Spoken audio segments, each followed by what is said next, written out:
What's up, everybody? Woo-hoo, what's going on, people? Welcome back to your new favorite podcast with your new favorite band. We are the Music Maniacs. And we're also Sight After Dark. We are also. And today, We are talking. We're talking about some killer bees. swarming down on the New York City boroughs. We're not talking about the killer hornets because they only stay in the South. They didn't make it all the way up to NYC. Exactly. But we're talking about the RZA. The Jizza. Old Dirty Bastard. Raekwon the Chef. Instpectah Deck. Method Man. You God. Master Killer. Ghostface Killah. I said that. Did you? Yes. Fuck. I'm lost. We're talking about the Wu Tang Clan, people. Welcome. Soup.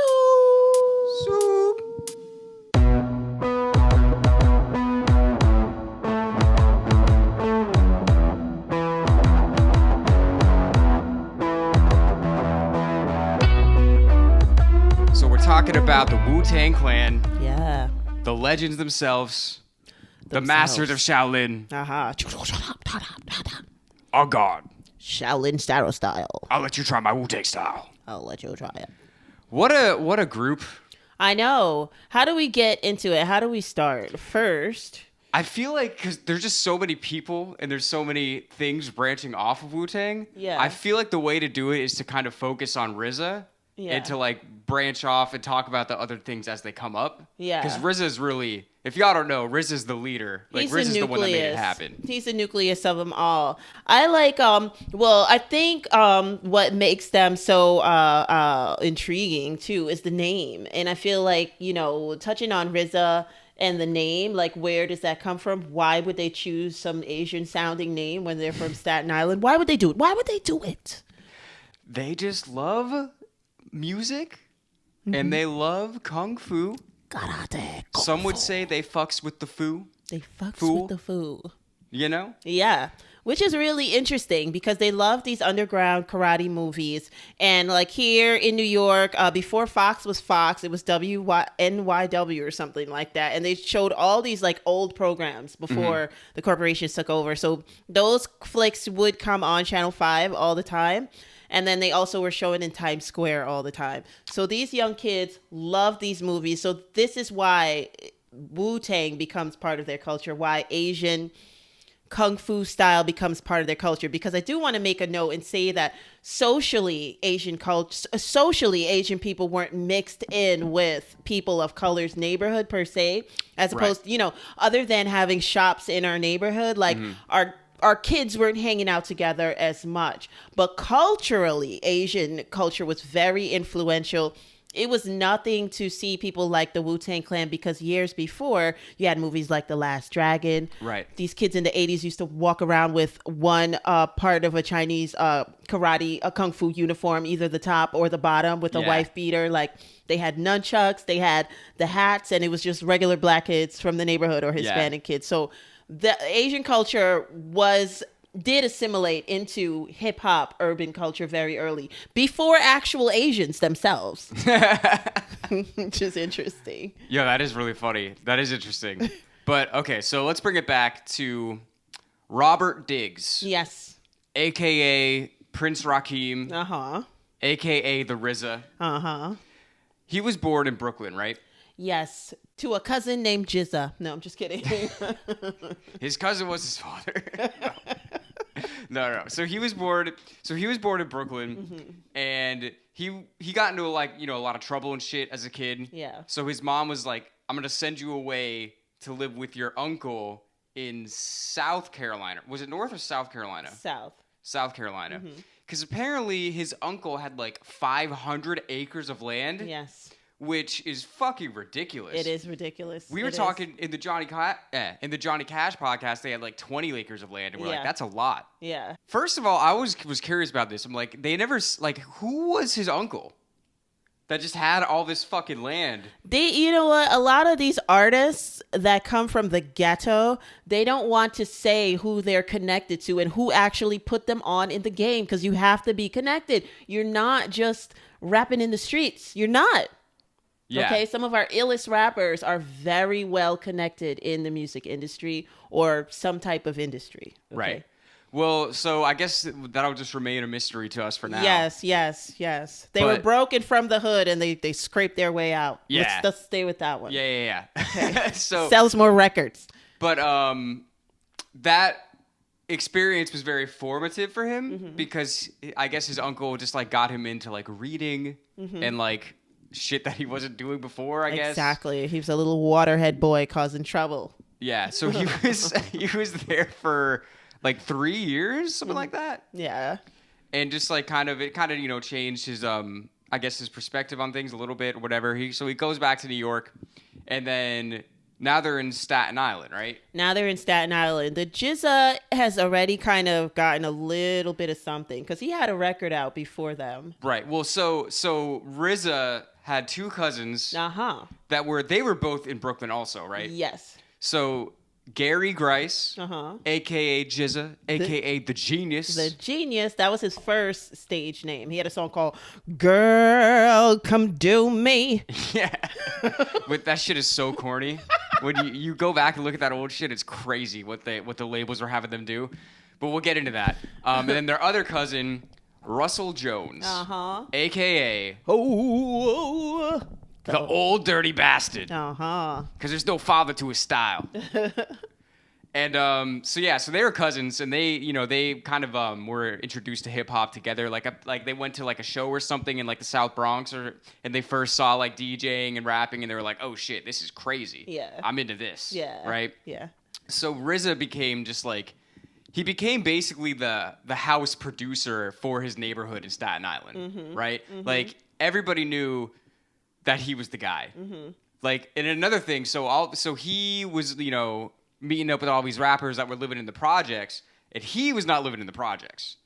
They had a house where he had like 10 siblings, right? Which is crazy. Yeah, it's a fucking lot of people. That is a lot. And because he was in a house, they had a basement where he was basically able to set up a studio. Right. He was the one that went out.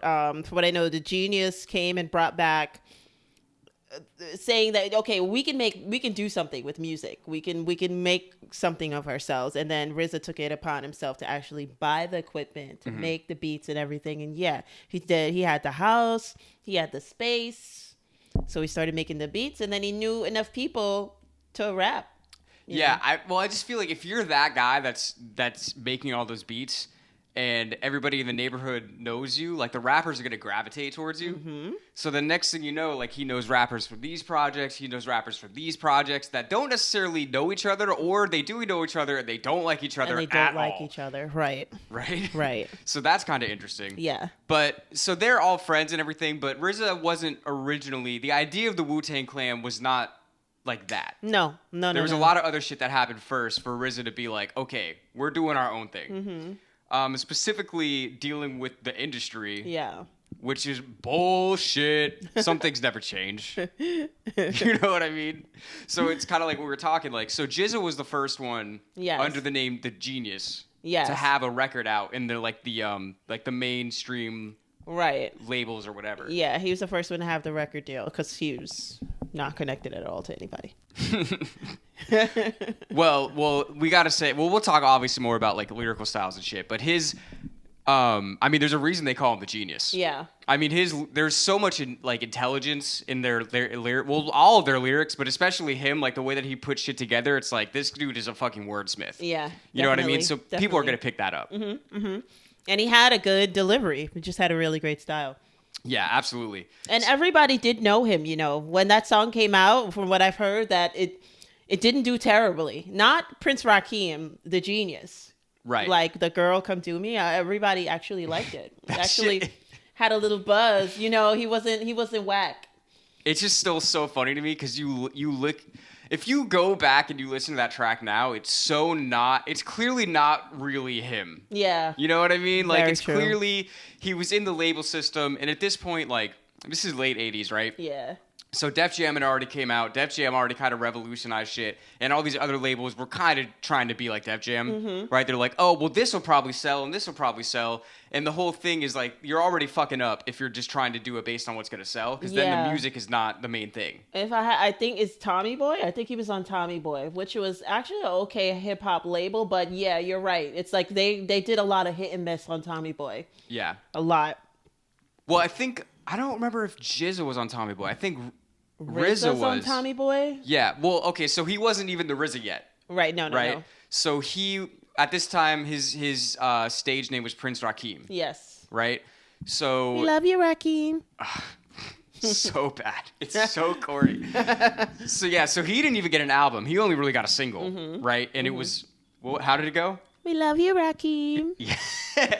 And it's like the whole thing that the labels were trying to push at that time was not like street shit. Right. It was like, ooh, yeah, like you're going to be a ladies' man and the girls are going to love you and you're going to sell like this. And he's just kind of like, oh, yeah, like record labels are into me. Like, this is crazy. Like, I want to do this. You know what I mean? Right. So, of course, he's going to listen to them and he's going to put out this video and this song that they want him to do. Yeah. And it's so just not him. It's not. It doesn't work. He tries and it doesn't work. It just doesn't. Because it comes back to what we always talk about in this podcast. Like, authenticity is what always wins out in the long run as an artist. And for both of them, for The Genius and Prince Rakeem at the time, neither of these things were like what they really had in their fucking heart to do. Right, exactly. So they basically got chewed up and spit out by the fucking industry. Yeah. Like, already. Like, young. Right? Because did Jizzy get dropped from the label or he left? I have no idea what really happened with that. I have no idea. Even still to this day, I don't know. Because I know that RZA got dropped. Yes, because he wasn't producing anything. Well, I mean, he wasn't selling. So nothing he was making was producing. I don't know exactly what happened with Genius. I feel like the Genius just jumped on another project. I don't think the Genius was dropped. So yeah, whatever it was, he came to an end at that path, right? And then I was kind of sad. Only because I like the name Genius better than the Jizza. Yeah. And I just think it's a good hip hop name and I think it suits him really well because of his demeanor. Right. You know, he's not all up in your face trying to prove that he's smart. Yeah. You know, you find out that he's smart. Like, you know what I mean? Well, you know, they form like Voltron and he's the head. Yeah. That's what I've heard. The Wu Tang Clan, that is. So, so RZA, Jizza, they get chewed up and spit out by the industry, basically. And this is the thing that I really love. I mean, we're already getting into the dopeness of Wu-Tang, but, like, I mean, how many people, and I'm just saying this, like, hypothetically, like, how many people have been in that position in the record industry where they get signed, they put out one album or one single, and they get dropped, and then that's it. That's their whole music career, and then they just go be a fucking accountant for the rest of their life. I dated a guy like that. He's not happy. No. And how many people, like, in the world, like, way more people have done that than have had a successful music career. Correct. Right? Correct. But these two, specifically RZA, really had the vision. He was kind of like, this is not the end for me. Good for him. You know what I'm saying? He's just like, I see how the industry works, and I'm not trying to do that shit at all. Yeah. Like, RZA was a very visionary person, right? Yeah. He was like the Steve Jobs of hip hop. Yeah, I kind of wanted to segue into that and be like, this is what you love about America.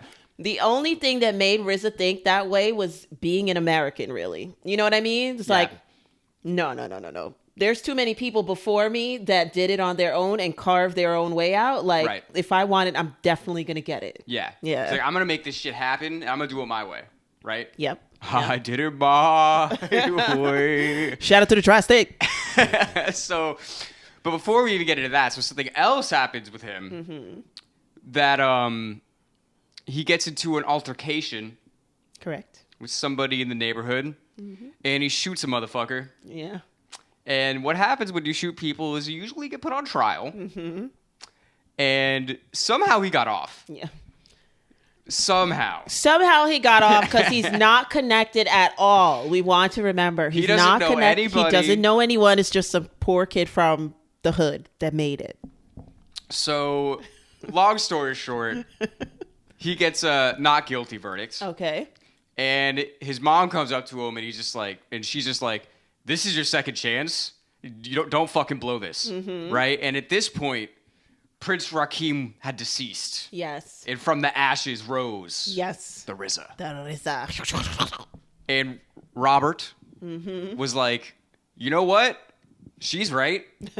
I'm not in jail. This is like my second chance. Like, I got to really do this shit as much as I possibly can. Yes. So now he's really starting to see the vision because he's already been in the industry. He's seen what that is. They spit him out. He's like, I know what this shit already is. I know how people do it. I don't want to do it like that. Right? So he already was the neighborhood guy, right? Yes. All the rappers in the neighborhood already knew him. Yeah. He already knew all these people. He just kind of like sitting there like with these beats, like chilling with his friends. And he's just kind of like, yo, like, we're all dope. Like, we're all fucking awesome. Like, this is the thing. You know what I mean? Like, he's like, we don't have to do that. No. Like, what we got here, this is something different. Yeah. And this is something, the Wu got something that people want to hear. You know what I'm saying? Yep. So, what do you do when you feel like you've got something that the people want to hear? You make the people hear it. You force it down their ears. You basically force it down their ears, and that's what happened. So a couple of members, Bobbito Garcia, half of Stretch and Bobbito, he said Stretch was out on tour because Stretch had become internationally famous. Now we're talking about around the golden era of hip-hop itself. So a lot of people started getting better deals. Like Stretch and Bobbito, you know, they're probably not playing Bronx parties and just up at Hot 97 anymore. They're traveling all over. So Bobbito's at the station, stretches out, and Bobbito says somebody comes and rushes the door, and they're like, you gotta play this record. So Bobbito's like, I didn't know their faces then. He was like, but now if I was to say who it was, he was like, it was ODB, it was the RZA, and it was Ghostface. They showed up, and then they were like, play this. Okay. Yeah, so we should introduce the other members now because we've only really talked about the three cousins. Yes. So, all right. So the RZA and the Jizza, they start jizzing and rizzing, and then they're making beats, cooking them up downstairs. Yeah. And then they got other rappers coming through. Ooh, what's that beat? Ooh, what's that beat? Put me on. So some of them hate each other. Some of them like each other. But I believe the first lyricist that they absolutely had to have, besides their own cousin, the old DB, was Raekwon the Chef. Yes. Because, guys, if you have not listened to Raekwon's lyrics, his albums are ridiculous and he spits hot fire. He, I feel, is essential in the golden era of Wu Tang Clan. Oh, absolutely. Yeah. Absolutely. Him, yeah, at that moment, that sweet spot right there, that's all the Chef like, and that was great. So he pulls up Raekwon and, can't let this guy go. And Raekwon at the time, he was having some beef with this other dude who was also a rapper. Yes. What was his name? His name was Pretty Tony. It was Dennis. It was Ghostface Killah. Yeah.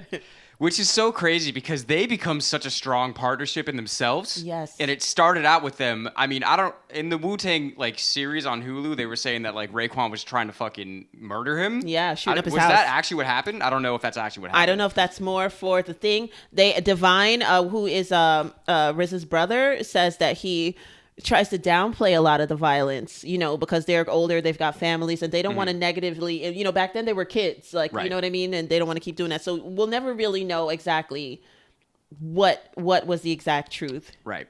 Yeah. All we know is that they were not fond of each other, but RZA was able to bring them together and just be like, look, you're fire. Let's all be fucking fire together and build some shit. Yeah. Right?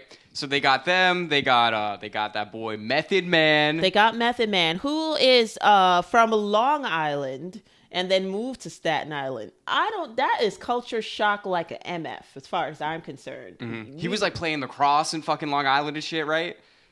What happened, dude? What happened? And then ends up in Staten. Something happened. Moms. I don't know. I would have done anything to stay on the island. But Method Man would have had a whole new father. But we're staying here. We're never leaving. We're not going to Staten. Anyway, so he goes from Long to Staten. But this kind of explains why he sticks out so much from all of them.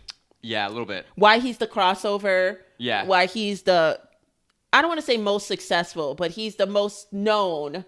It probably is, right? The most successful? I mean, commercially successful, probably. I mean, yeah, definitely. I mean, you know, I mean, not even music. I mean, he's done, now he's an actor. He's been in movies. He's done so much shit. And he's like one of those people, I feel like people that don't even know Wu-Tang, they probably know his face by now. Exactly. I mean, he's been all over the place. Exactly. He's on Power Book 2 Ghost. It's coming back this fall. He's doing a great job on that show if you want to watch it Shout out me. to that.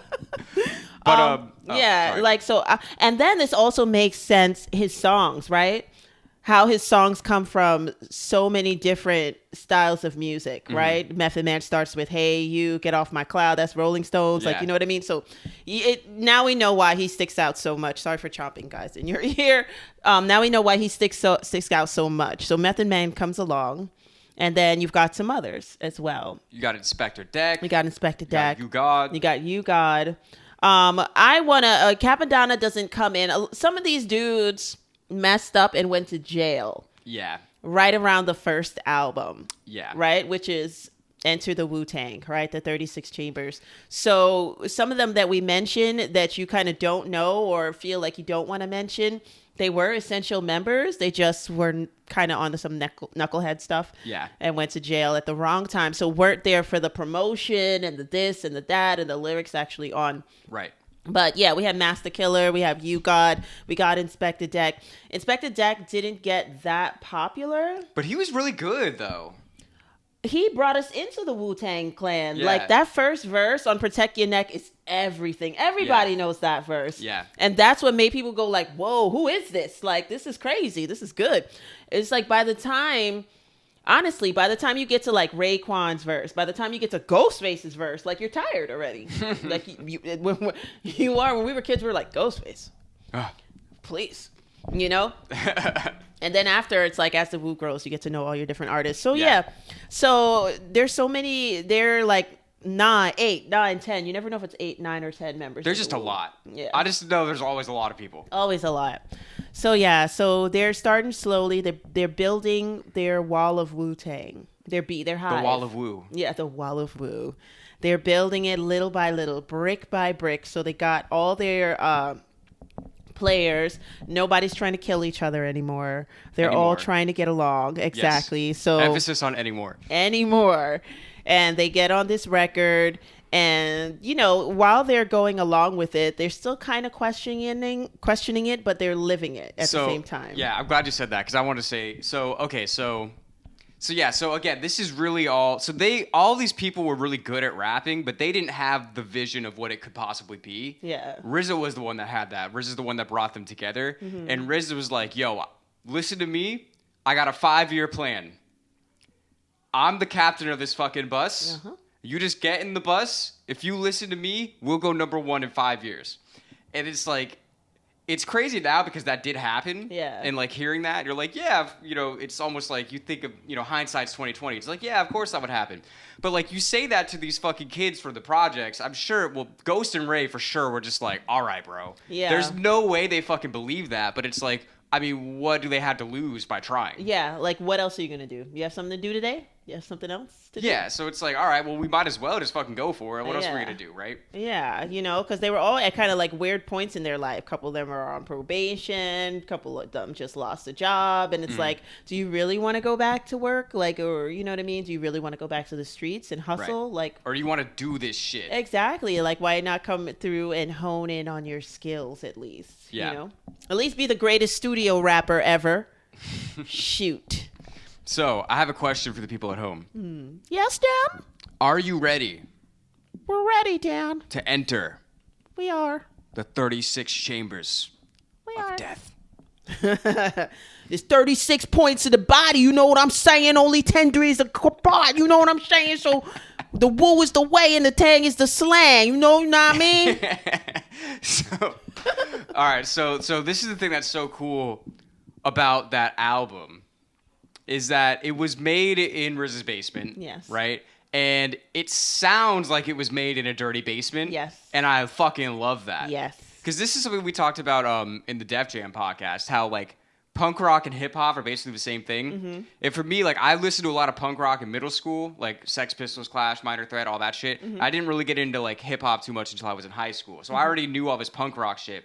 And when I first heard Enter the 36 Chambers, I was like, this makes me feel exactly the same way that I feel listening to like Black Flag. Yeah. You know what I mean? Like it's this underground, like dirty shit, and you just know that it's real. You know what I mean? Like just like, because the way, a big part of the way it sounded, just like, I mean, they didn't have the best equipment. Right. I mean, they're recording with this, whatever they could afford in Riz's basement. So that gritty ass sound is like, not necessarily even intentional, but it just is what it is. And you can really feel the authenticity in it. You know what I mean? Yeah. And like when, it's just so dope. And then like, you know, like when Ghost and Ray are fucking, they're doing their verses, like you can feel the desperation in their voices. You know what I mean? Like you can feel that shit because it's real. Like they weren't in some fancy fucking Manhattan studio. No. They were just in this dude's basement. Like, yeah, we're going to make something out of ourselves. You know what I mean? Yeah. And the belief in themselves and with the how they catapulted that throughout the boroughs and then also, nationally and then internationally is just crazy. It like the Wu swept like wildfire. I was a little girl and then it's like you're looking at a show and then Method Man's up there and then you're just like listening to the music and then all of a sudden everybody in the crowd is like so and you're like what the like what's going on? How am I missing out on this? And it's like hip hop is that kind of thing where like back in like the 90s and like the early 2000s you wanted more underground stuff. You were happy to dig into crates. Like you wanted to be the one that discovered a song at like 2-3 o'clock in the morning, be like, yo, you know what I heard last night on the tape? Like, you know, you wanted to be that person. And a lot of the times when I was really little, the Wu Tang Clan would pop up in those underground things. You'd be asleep and then you just wake up and you just hear like rhymes. You'd be like, who is this? Whoa. What is this? Yeah. So crazy. But yeah, like, I mean, despite who they knew, they actually did do the work, you know, the footwork. And that's a crazy thing too. There's a lot of things that probably won't happen anymore in hip hop. You know, actually hitting the streets and having a street team and having them give out your CDs and stuff like that. That's probably not going to be that huge. Seeing a bunch of your stickers all over the place and stuff like that. And just having a crew that deep traveling together in public transportation won't happen again in New York City. Giuliani busted up a couple of things and the mob and more than 50 people together outside in the streets. Never, ever again. Like, yeah, it was just a different time. Yeah. And I mean, like we were talking about this when we decided to do this. I mean, so literally when they started, you know, they would literally be rolling 50 deep and they would just go to a show and like they would pack the show out just with their people. Yes. Right? So their people would all be hype and like the people running the venues and shit would be like, oh, what's going on over here? This is some new shit we got to know about. Yes. So it's like they almost were like, it almost was like a fake it till you make it kind of thing. Yeah. You know what I mean? Yep. And that's so cool. That's so excellent. And then, you know, and then everything just exploded. It's crazy how the Wu-Tang is. Everybody knows the Wu-Tang Clan. You know, let's just segue into it. It's just like, you have to just not like rap music, right? To just like not like them. But they've influenced just about a lot of people, everyone. You know, and everybody kind of knows them. You know, Cash rules everything around me, like pretty much, you know, people know that so well. So you have to just like not like rap and to not like them really. Or you're just a hater. Yeah, then there's the hate, you know. And that's definitely a thing. That's definitely a thing because they've got so many members that it's hard for you, if you like rap, if you like hip hop, to say you don't like any of them. Right. You know what I mean? Well, that's actually something I'm really glad you brought that up because I want to talk about it. One of the things about their first album that I like so much is there's so much personality in that album because not only all of these rappers they're all great and they all have such different styles. Like, it's funny, they always talk about like the pen being their sword and shit. And I just thought about this earlier when I was listening to Wu-Tang. Like, the way that Ghost and Ray hit the track, like, their voices almost cut through the track like a fucking sword. You know what I mean? Like, they just slash right through that shit. And then you got Method Man, who kind of like floats on top of the beat. You know what I mean? And then you got ODB, who's just like fucking wild, just like in, out, left, right, like all over the place. And there's so many different styles all coming together that it makes it really interesting for you to listen to. And then also like all just like the skits and things that they had in the album, you kind of felt like you knew them a little bit. You know? Yeah. Very, very, very hilarious skits. Like, you know, they really come from a part of like real good classic hip hop that probably won't come back again, and it's just so funny. And that's part of it. Like part of like you being able to see like a rapper like in the neighborhood and stuff like that. You feel really connected to them because of the way they make their albums. You know what I'm saying? With the skits and all that stuff like that, you're just like, oh yeah, like you feel so connected to them. Like, this is some shit that we would talk about. And here it is on the record. And it's like, it's hard to really find that. But the Wu spread like wildfire. It was like just as fast as people were finding out and talking and stuff like that was how fast they were getting signed to record labels. Well, that's another really interesting thing about the way that the record label was set up. So again, the record deal, sorry. This is another thing where RZA is just a fucking genius. So first of all, they had a lot of leverage because he made the whole album, right? So when he's going to record labels, you know, if you're a record label, a lot of the investment is you have to spend the time and the money to make the album and then promote it and all this shit. But they already had the album. They're already there, buddy. You know what I mean? So they're just like, okay, we want to sign you. Like, I got the album. What are you going to do for us? And Riz is like, all right, here's the thing. If you want to sign the Wu, you got to make a contract where every solo artist can sign to whatever label they want. Which not only was unheard of then, that's unheard of now. People don't do business like that. They're not gonna let you go like that. Nah. So basically, the label that actually signed Wu-Tang, the group, got them at a bargain rate. Like it was like $60K. For the whole Wu-Tang Clan. RCA. Yeah. Because they gave them those concessions. And like, what a fucking... Wow, did that pay off for them? Yes, it did. That's so crazy. But the way they paint the picture of the label exec, if you want to call him that, he's basically a fucking kid. Right? The way they paint the picture is that he himself was a genuine person. You know what I'm saying? So it's only fair. Like, I like when things happen like that. You know what I mean? This kid, you know, he didn't have a whole bunch of money. He probably had a good amount, you know, because he's running a label. But he wasn't big enough to go up against the giants and stuff. But it's because he was so real. You know what I'm saying? That because he was so close to the street still, that they were just like, no, we're going to roll with this kid. And that was pretty awesome. And yes, it did pay off for him. Yeah, it did. And it's so interesting. Like, my perspective of Wu-Tang is like so different now than it was when I first heard it. Because I was listening to that shit. You know, I grew up in Central Florida, right? And I was just like, oh, Wu-Tang, they're from New York City. That's like all I thought about it. And then like I get here and I'm like, well, they're from Staten Island. So like, are they really... But there's two reasons why that joke is funny. First of all, if y'all don't know, Staten Island is like the forgotten borough of New York City, quote unquote, because like Manhattan, Bronx, Queens, Brooklyn, they're all up here. And Staten Island is all the way the fuck down here. And you can't even get there by the train. You have to take a boat or you have to take a car. Like, so it's very like isolated from the rest of the city, really. And it feels different. Yeah, it does. It really, really does. I mean, because, well, all the other boroughs are urban with pockets of suburban in them. And Staten Island is the reverse. It's the flip. You know what I'm saying? It's suburban with pockets of urban in it. So it's weird to us. It's like, what is that? And the only other reason that I make that joke is because, like, you know, I'm from Florida, so if there's anyone that's not going to make a joke about what is or isn't New York City, it's definitely me. But I just felt like saying that because this is our podcast, okay? And we're the Music Maniacs, right? So they got the album, they got the deal, and shit blows up. Shit blows up. They're making features. They're doing songs. They're waking young kids up in the middle of the night because they're making songs with Prodigy and Nas. And people are flipping out. And the Wu is everywhere. They're making songs. They're making classic hip-hop songs with people like Mary J. Blige. It's out of control.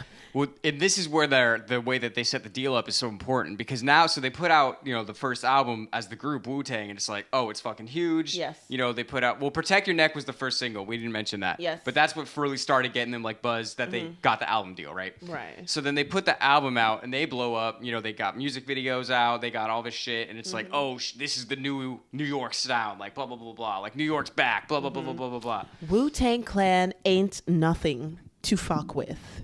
All over the fucking globe. But and it's really interesting because at that time, they always talk about like the East Coast versus the West Coast thing, and the difference in the sound between the East Coast and the West Coast hip hop is so intense at this point. Yes. Because like the West Coast shit with like the Dre and the Snoop is like the high synths and like you're rolling around in your convertible in the sun and you're just like blasting some shit. Whereas like the Wu-Tang shit was just like some hardcore like dirty gritty ass New York City type rap. Yeah. Like you could feel the difference in the styles. Yeah. Big up to the RZA for those beats, because when you think about like bring the motherfucking ruckus, like that beat is insane. Like, I mean, it just thought-provoking beats to just wake up so many different things inside you besides you just wanting to dance. Like, you know what I mean? Yeah. Definitely got to shout out the production style because it was so like bare bone, and that's why I compare it to like punk rock, and it's like so like stripped down. Like that first album, it was literally like drums, bass, and like a keyboard over it, and like that was it, and like some sample of some kung fu movies. Yeah. On God. Yeah.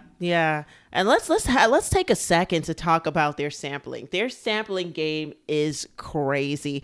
They made you remember songs. They made you remember lines in movies, that you otherwise may not have remembered and stuff like that, So that's cool. Little blips from other soul songs and stuff like that you never would have known, and then you finally hear the song and you're just like, oh, that's from Wu-Tang. Oh yeah, great sampling style, like great production, just awesome. So now everybody's doing well. Wu-Tang is entering its golden era, and to me, the early stars, quote unquote, of Wu-Tang are not really the early stars of Wu-Tang. We've got some more people coming out, right? So the RZA's all the way in the front and the GZA was all the way in the front. They had their own record deals and we know them from that. But they're no longer kind of like the men in the front of the Wu-Tang, even though we still love them and we'll buy anything they have to put out. Right. The ones that are coming to the front, it's not even Method Man came to the front right away. He was a crossover artist, but then not Method Man, but now Ghostface and Raekwon are like rising through. And I feel that Ghostface and Raekwon are the crux of the golden era of Wu-Tang. Yeah. That is the Only Built for Cuban Links album with Raekwon Cappadonna, who's an amazing lyricist and I think is essential in the golden era of Wu-Tang, because you first saw him on the Ice Cream song, and the Ice Cream song was huge. Yeah. Nobody could believe that they actually did a song like that. It was weird. And you could tell they were starting to make money. It was different. Nobody was scared of how they looked anymore, because people used to fear the Wu, okay? Yeah. They would literally come with half of their hair braided, okay, with a tissue in their nose and clothes, a hoodie. Like, you know what I mean? So it's like you were like afraid. Yeah. But now they weren't doing that no more. Except ODB. Well, of course. Of course. He had to keep it real. But, something else I want to say. You were talking about how the beats or in the way the production is kind of thought provoking. Yeah. The other thing that always really stood out to me about the Wu in general was just the supreme intelligence. Like they were so obviously like well read and like not ignorant at all. Like the shit that they were saying and like the vocabulary like was just insane. Yeah. Like I saw a video. This is like I'm gonna try to explain this in a way that makes sense. It was literally like comparing like artists when they first came out, like their vocabulary and their usage of words. And they had like a graph showing like the most, like in their first 1,500 published words, like the most variety of words used. Okay. And this was including like Shakespeare and Okay. shit. And the amount of the vocabulary of Wu-Tang Clan exceeded Shakespeare. Yeah. You know what I'm saying? Not That's only cool. of Wu-Tang Clan, but even like individual rappers, like GZA. I think Ghostface maybe. I don't remember who the other one was, but definitely GZA.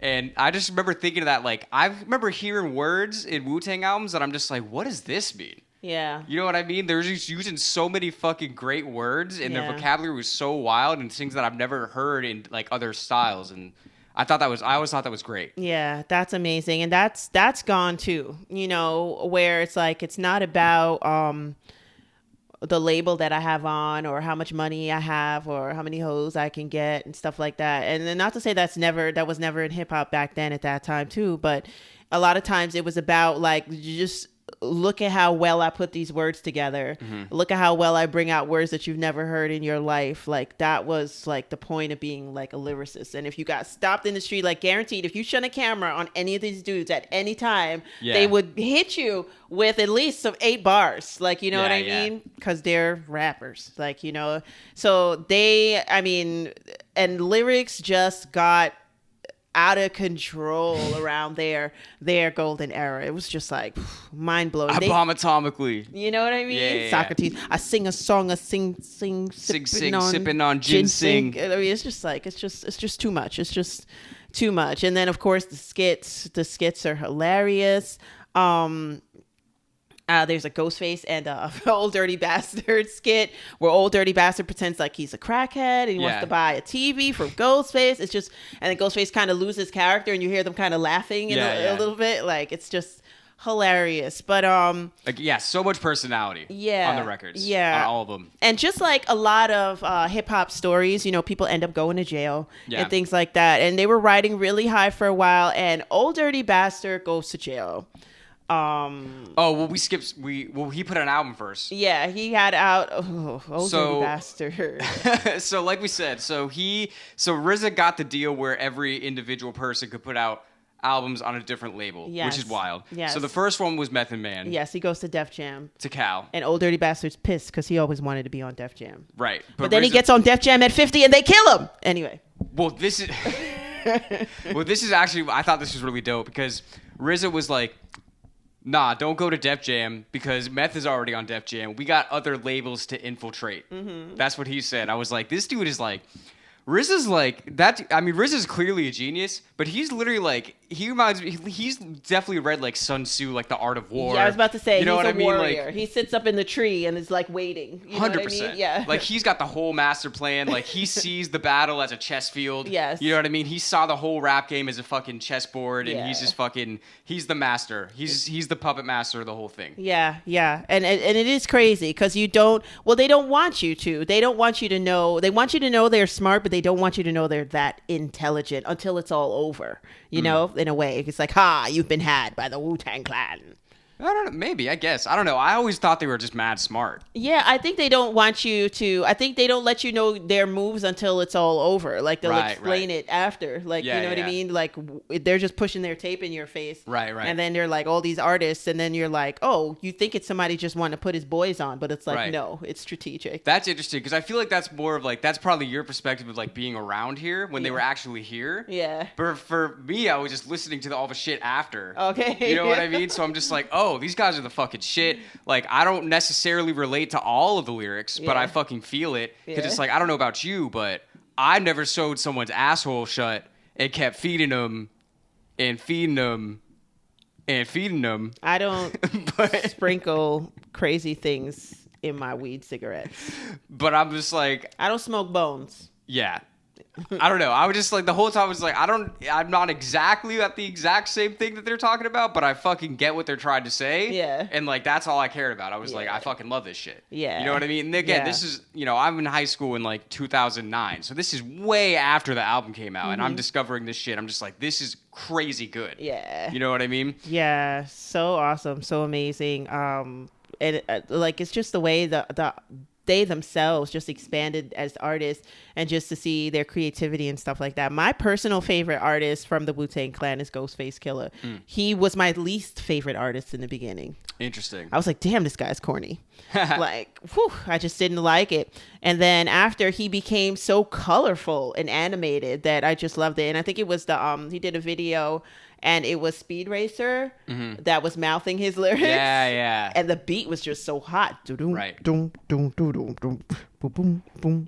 trying to remember the order of the solo album. So Method Man was definitely first. Yeah. Then it was ODB. Then it was ODB with that album with his welfare card on the front. Listen, this guy used to be on MTV showing, going to the welfare office and getting all his goods and stuff like that. And then what was he rolling up in? I forgot what he rolled up in. A limousine. Yeah. That dude was so wild. It's so funny. Out of control. ODB is one of those characters that's like so mythic that like I almost can't believe that he was ever actually alive. It's insane. You know what I mean? Like you just hear about ODB, it sounds like a myth. He was. I mean, for girls, he was kind of exhausting. He was exhausting. Okay, but the talent is there. So it's like you laugh at some moments and you don't laugh at the other moments and stuff like that. But he was all cool. I mean, one of my brothers, my stepbrother, that was his favorite member of the Wu, and he actually bought that CD. So it was in my house at one point. And like ODB is just somebody who just wanted to do whatever the hell he wanted to do. And you know that just by his rapping style. Yeah. Because, I mean, I've heard a lot of rappers before him and a lot of rappers from after him. Nobody has that style. That's right. Nobody could even try to do that. That is just so fucking unique to him that as soon as you hear, there's no question, who's this? Yeah, I can't. You know that it's ODB. I'm the 1-8 son. I never been taken out. I keep MCs looking out. So he's making problems. Okay, somebody there was an Anslinger somewhere that saw ODB. A government agent. There was a government agent somewhere that saw ODB go into the welfare store, flossing on MTV and all that stuff. Because, you know, MTV is just down the block. You hop on the train and you go right there. Everybody's outside. If they recognize you. Where was their office at? You're in. Was it Times Square? 15 Broadway. Yeah, pretty much like right there. Not 1515. There's a theater at 1515 Broadway. Because I work at 1515 Broadway. Not that theater. That's like a theater or something like that. 1515, right? Isn't there a brown marquee type of thing at 1515? Something like where I swear it's like a brown. It doesn't look very modern. 1515 Broadway. I think it might have been renovated. Like probably. I haven't been up to Times Square in a while. Yeah. I'm not a tourist. What you got? And I don't work in the city anymore. I don't work in the city anymore. I haven't worked in the city in about 2 years.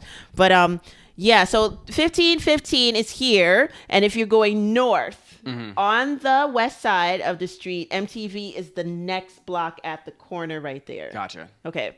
So, you know, you just hop off the train, you show up, everybody recognizes you. Of course, they're going to let you in the building. Right. So you're like, give me a cameraman. And back then, if you look at MTV back then, you see how crazy everybody was. Like, you could just show up and do anything with MTV. So that's what he did. And then somebody sees him and they're like, I don't like this. And then it starts a snowball effect. He ends up in jail. Yeah. Well, I mean, honestly, that was kind of just bound to happen. If because you're televising, rolling up with all your fucking money to the welfare office, like this looks like fraud.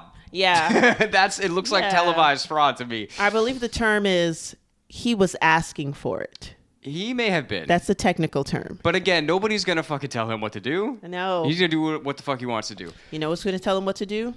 The law. The law. The law. The law. The law threw the book at him. Yeah. Well, I mean, you know, come on. So he put out his album. Yeah. Then Raekwon. Yes. Only Built for Cuban Links. Ooh, that was hot fire. And then Ghostface after that, right? Yes. Yeah. That was the Iron Man album. Yeah. You might as well have called that Only Built for Cuban Links Part 2, because the three culprits on the first album that was hot fire ended up on the same album. Actually, on the cover, it was Cap, it was Iron Man, Tony, and then it was also Tony Starks, Raekwon. And what a trio. Those three together were everything. Yeah. Everything. So that was great. I mean, and then after that, everybody starts doing different solo projects. You got like Method Man now with Redman doing different things, and everybody's just growing, and the Wu's getting bigger and bigger, but they're starting to split apart in a way too. Yeah, but they do definitely get one more classic album out, right? A Triumph? No, the song is Triumph, but it's the double album. Yeah. Wu-Tang Forever. But this is the thing. So before then, they were kind of like fighting with each other. Yeah. That was a big deal for them to come back together and make that album. Yeah. But this is the thing about that first like round of solo albums that I love so much, is that this was still all being made in the basement. Yeah. So it still all had that really gritty sound to it. Yes. Which is what I love. Yeah. And it's really funny because RZA, I mean, I was listening to him talk. He was like, I was so focused on this shit for like 3 years. Like, I basically didn't leave my basement. Like, I wasn't partying. I wasn't really hanging out with many people. Like, I was just doing this. Yeah. So we had like hundreds of beats. and like they would just come through, and they were like, yeah, it was like coming through to the fucking candy store. Like we would come through and just be like, oh shit, that beat's dope. Can I get that? Has anyone claimed this one yet? I want that on my solo album. And Riz is like, okay, yeah, you can have this one. Ghost, I got this one for you. Like he's just fucking handing out beats like candy. Yeah, you know what I mean? That is crazy. Yeah, I like that you love that because you know me. Don't get too big on me. I like it in the basement. I like it gritty. But those are my favorite times from the Wu Tang Clan. Me too. Like by the time that double album came out, the people, I don't want to say the people weren't feeling Wu Tang at all. It's just I think the people were kind of exhausted. I think like Tupac had just died, like Big just died, and then the Wu was like breaking up into different parts. And I don't want to say that album wasn't received well, that double album. People really love the Wu Tang Clan and they will rally behind anything that the Wu Tang Clan does. Yeah. But that double album didn't have all the bangers like the first one. Well, the first one is just untouchable. Untouchable. And like you could just tell that there was a little fragmentation in the group because everything wasn't as together as it was. Like I remember, honestly, not liking the album. Interesting. Like I remember actually not liking it. That first single, of course, that was hot. They had already had the video out for that. It was two. It was Gravel Pit and then it was Triumph. It was two singles. So they were already out. And then by the time the album came, it was just like, oh, we still want to say that they're great. Right. So we'll keep doing that. Well, because at that time, using Riz's words, they had already infiltrated the entire music business. Yeah. Right? Literally, like they had solo people on like every major label. Mm-hmm. They had their own album that had gone crazy platinum. So at this point, it's like they already took shit over. Yeah. Like the 5-year plan happened. Yes. You know what I mean? It Which did. is still so crazy. Like it's just, people always talk about like, oh, like I'm manifesting this for myself and like, well, they really fucking did that. They did. Or at least RZA did for sure. And everyone else was, along for the ride. Mm-hmm. But they made that shit happen. And that's still, I think that's the most inspiring thing of Wu-Tang to me. Yeah, absolutely. Absolutely. They're just so great. I mean, and now they're in movies and everything. I mean, it's like they influence, re-influence. Like if you look at Kill Bill, right? It's just like that's from the old karate flick movies and stuff. But it's like they literally did something modern with an old feel because it's like they made a movie that was a Wu-Tang album. Yeah, well, we don't have to get all the way into this, but yeah, because RZA was actually like friends with Quentin Tarantino. Yes. Because RZA was getting into making movies, and he actually made his own movie, The Man with the Iron Fist. Yeah. And that was later, though. But yeah, so I think RZA was like the musical director of Kill Bill, right? Definitely. Yeah, so that's just fucking dope. Excellent. It's so excellent because that movie is like a Wu-Tang album. It really is. And it's like RZA also started breaking off in different groups. He had a lot of busy work to do. We didn't all necessarily love these groups. They had some good songs. It had like Kill Army. You had like the Grave Diggers. Yeah. I just felt like some of these names, you're just taking it a little too far. And sometimes that has to do with where you end up in the game. It's just like it's too much.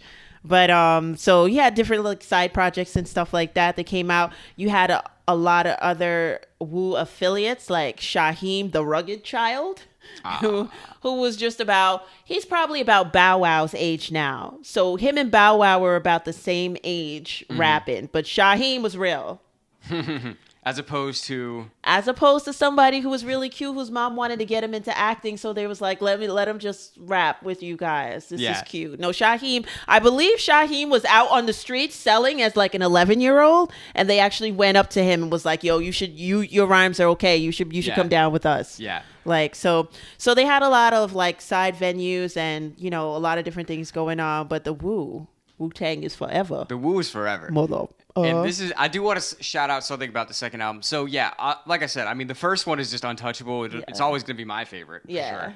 But when the second one I listened to it, it's like you could tell that they upgraded because the sound of it is like, oh, this was recorded in a studio. Yeah. Like now, you know what I mean? Like from the first track, you're just like, oh shit, they came up. You know what I mean? Like you can hear that, which I don't personally like because, like I said, I like the gritty shit. Me too. But they still are innovating in a way because I mean Triumph was like their biggest single really, and I mean that song is like 9 verses with no chorus. That's true. Like, who would have ever thought to do that? Who would think to do that now? The Wu Tang Clan. You know what I'm saying? Yeah. And it's like the way that you come out, I bomb atomically, Socrates' philosophies and hypotheses can't define how I be dropping these mockeries. It's like, what? Like, what? Like, no one else was saying shit like that. Nope. Even then, at the second album, they were still doing some crazy shit that nobody else was doing. Yeah, they just have so many great ways to say things, and it's just like the simple things. Like, you want to think twice, I think not. Like, it's just that alone. I just be like, oh my god. Yeah. Method Man legit said on a track 10, 9, 8, 7, 6, 5, 4, and I was like, whoo. That's hot. Yeah. Well, in Method Man, I mean, he was clearly a star. Yeah. I mean, he was a tall, good-looking guy. Yeah. He had a lot of charisma, and like we were saying before, looking. like we were saying before, like, so he didn't come from Staten Island, he came from Long Island, so his vibe wasn't as like aggressive, like street. Like, he was like, I'm trying to have fun, I'm trying to smoke blunts, to like hang out with girls and shit. Right. Like, he wasn't like really like an angry presence on the track. Right. Which I think is a big reason why he was able to do so many other things. He became so big in his own right. Exactly. Yeah. You're definitely gonna, like, you know, I mean, you're definitely going to cross different like borders and stuff like that when your flow is just a little bit more lighter, a little less grimy. I mean, some of the stuff like Ghostface said, like, you can't make, that's not even English. Yeah, that's never going to be commercially, like, exactly. You know what I mean? Like, kids are not going to be like, oh, or like grandparents are not going to be like, exactly. I don't know if grandparents will listen to Method Man, but definitely closer to Method Man than fucking Ghost and Ray. Like. Exactly. Your grandparents aren't going to cop the beef and broccolis. Yeah. They're not going to cop those. Yeah, so, I mean, obviously, that's the classic period. From, I think, from the first album to the second album is really like the classic period. Yeah. And they continued to do things, obviously. They put out more albums, obviously, and it's still good. But as far as, like, a cultural, like, phenomenon, like, that was really the peak. Yeah. And they really showed everybody, like, we can do this shit ourselves. We don't give a fuck what the industry says. We're doing this our way. And they made it happen. They really did. And after them came so many success stories like that. That's, like, Master P's whole formula. You know, Master P and who's these guys down in New Orleans? Baby and Lil Wayne and No Limit's Master P, and then I forgot what Baby's label is. I don't remember, but they came after that, and that's what you saw. You saw big Cash Money. Cash Money. Yeah. You saw big crews rising up, and maybe they had rap battles. Right. And maybe some would pull out their knives. Maybe I was just joking.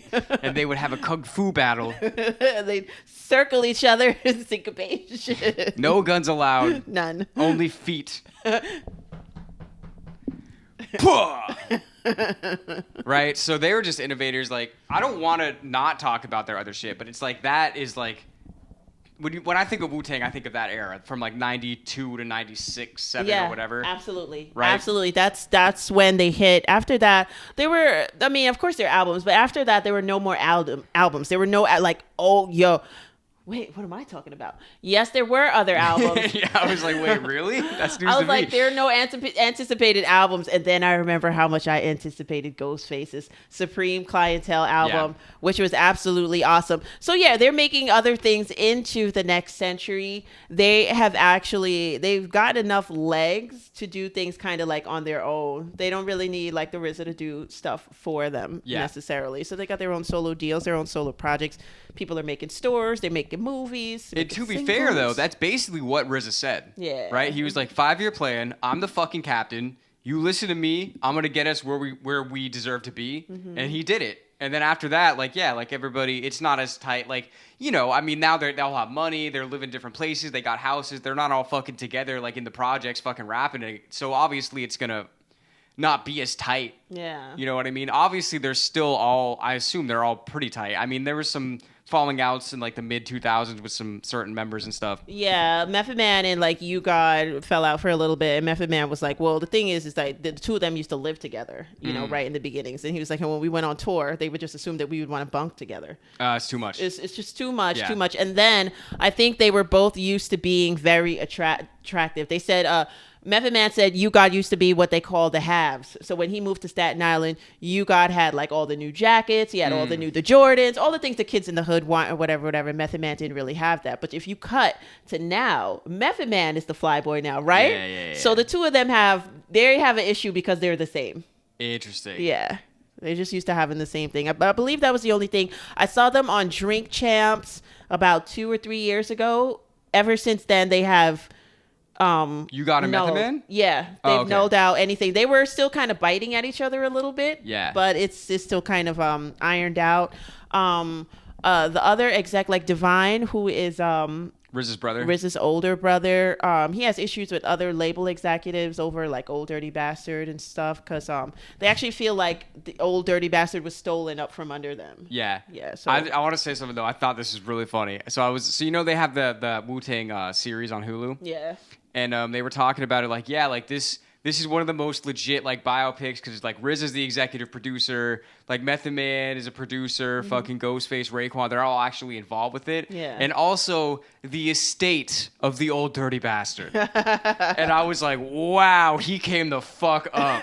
You know what I'm saying? Like, I never thought I would hear those words. Like, the estate of the Old Dirty Bastard. Like, that's so hilarious. It is. It's like, that's how you really know they fucking made something. Yeah. You know what I mean? Like, that's crazy. Just to hear that. Just to hear it is hilarious. You're right. Oh, and Liquid Swords. Yeah. GZA. We didn't say anything about that album. No, we didn't, but that was a good one. That was also in the classic period of the first round. Hell yeah. Really, when the MCs came to something, the brain, that was a good one. The beats, oh my god, the beats, RZA, the beats. You just swore by the beats. Yeah, it's like you could not deny them. They went inside you. Yeah, so it's crazy. And RZA already was like, I wanted my albums to be like movies. Yeah, when he did a really good job of that. So that's why him transitioning to actually making movies made a lot of sense. Yeah, definitely. And then, that's the thing, like, as time goes on, now they have more other interests besides just fucking rapping and bringing themselves out of their current situation. So now they're doing all these other things, and, like, they're still putting out albums, but it's not, they've already made their fucking name. Like, they're already legends. It's already legendary. I went on Ghostface's handle the other day, and they're commemorating the 25th anniversary of Iron Man. Yeah. And, like, the vinyl copy is being sold for, like, $100. Like, you know what I'm saying? It's a big deal now. There's no, he can retire, but rappers never want to retire. You got to force them into the ground. Like LL Cool J wants to get off that set and make an album, but it's just that rap is, as Mark Wahlberg says, a young man's sport.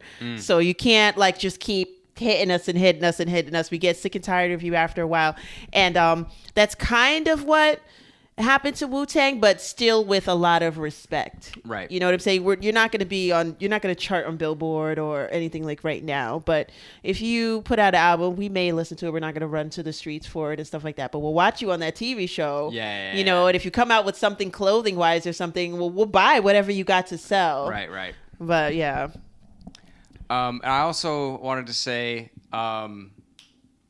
they did, I thought this was really interesting. So one of their further albums, Once Upon a Time in Shaolin, which, by the way, I don't think we said, Shaolin is Staten Island. Yes. In the Wu-Tang slang, right? So this was a few albums later.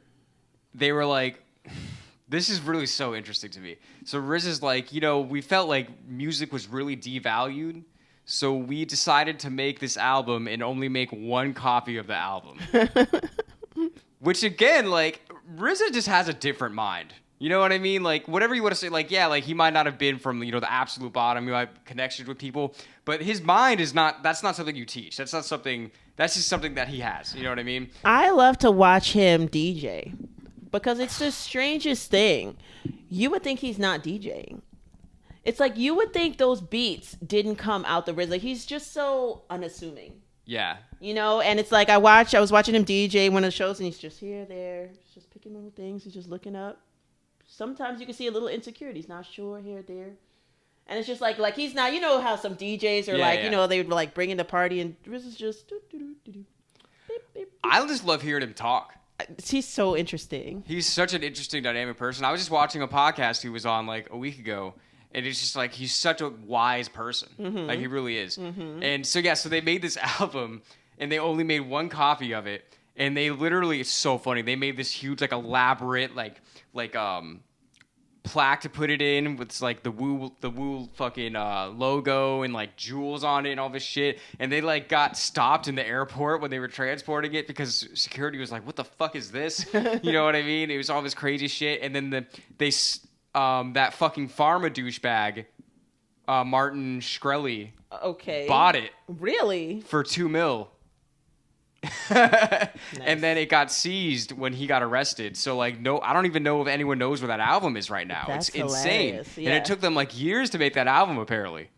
But I just think that's crazy. Just like the idea to even think of doing that. Yeah. You know what I mean? Like nobody would think to do that. Yeah. That's insane. That's so cool. But I could see that happening.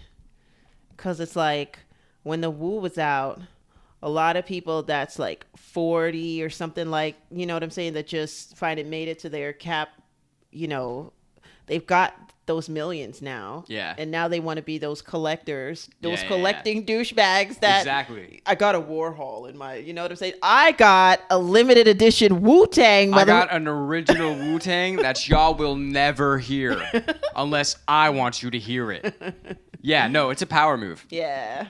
But for sure. I don't know. I mean, what else should we say about them? Well, we got to rest in peace to ODB. Yeah. He comes out of jail. He looks totally different and wants to make some more music. And he gets snatched up by Roc Nation, Rockefeller, Def Jam, whoever snatched it up. His family was pissed. And then all of a sudden, he's not here anymore at 50. So we're kind of sad about that because the Wu had a lot of longevity and nobody really went down in the Wu. You know what I mean? They stood strong for a while, you know. Yeah. And ODB passed away, and that's really sad. It's sadder that he passes away after he calmed down. You would expect him to pass away back then. You know, they like did a he was like, yeah, you know, I'm trying to live long. I'm trying to do businesses. I'm trying to blah, blah, blah. I'm trying to get this and that. And when I heard that 2 nights ago, I was like, really? I was like, that's what you were trying to do? Because I was there and he was out of control. Well, that's the thing I was saying before. It's like if you listen to any of the Wu-Tang, it's like if you were to pick one of them that's probably going to die early, it would probably be him. Yes. I mean, just even the way that he fucking talked. Like, you just knew he was wild. Yeah. You know what I mean? Mm-hmm. And, you know, you can only do that for so long. You can only be wild for so long. Exactly. Because then after a while, the drugs, they stop liking you. Yeah. So ODB passed in like 2003, I think. Yeah. Right before they founded Wu-Tang Financial. Yeah. The Wu brothers. You need to diversify your bonds. Yeah. And it's like, I don't know. The main takeaway about Wu-Tang is just like they made their own shit happen. Mm-hmm. Like they saw the way the industry was, and they were like, "Fuck that. We're gonna do our own shit. We're not compromising for anyone. We're gonna be our authentic selves." And that's what resonated with so many people. Yeah. Now you can't do that. Now they got things like payola. They pay people to come and fill up your stands or not fill up your stands. You know, the proof is not in the pudding anymore. The proof is in the lying numbers. You heard it here first. So shout out to the Wu. Uh-huh. Shout out to everyone from Staten Island. Woo-soo. Shout out to all of you for watching. Hey. We're Side After Dark, a.k.a. the Music Maniacs. If you like the podcast, go to patreon.com/musicmaniacs. Help us keep doing this. Listen to our music wherever you stream music and all that shit. Is there any other promo things? We got a show coming up April 19th here in New York City. That will already have happened by the time you listen to this. But if you came to the show at Parkside Lounge, we appreciate you. Watch our show video. Watch the video of the show. It should be out around now. And yeah, just thanks again for being here. We appreciate you, and go home and listen to some fucking Wu-Tang. Woohoo! Woo. Soup.